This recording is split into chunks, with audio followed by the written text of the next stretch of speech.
Kejaksaan Agung memutuskan tidak melakukan banding atas vonis majelis hakim pada terpidana Barada Richard Eliezer.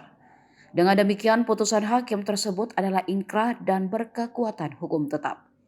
Eliezer mendapat hukuman 1 tahun 6 bulan penjara, dan jika dikurangi dengan masa tahanan selama proses persidangan, sisa masa hukuman Eliezer tidak sampai setahun lagi.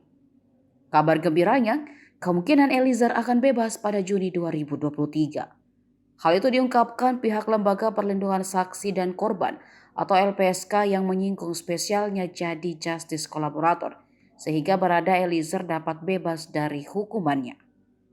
Wakil Ketua LPSK Edwin Partogi mengatakan, kemungkinan waktu bebas Barada Eliezer itu bisa terjadi karena adanya remisi, salah satu hak narapidana. Edwin Partogi menjelaskan bahwa ada 3 jenis remisi yang diketahui berlaku di Indonesia.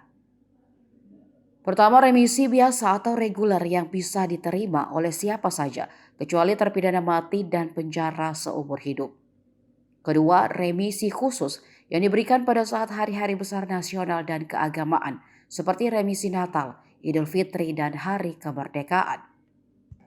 Ketiga adalah remisi tambahan. Remisi tambahan ini yang satu hal yang spesial bisa diperoleh oleh justice kolaborator. Oleh karena itu ia yakin Eliezer bisa lebih cepat keluar tahanan jika melihat putusan 18 bulan penjara yang dipotong masa tahanan. Adapun Eliezer ditahan sejak Agustus 2022.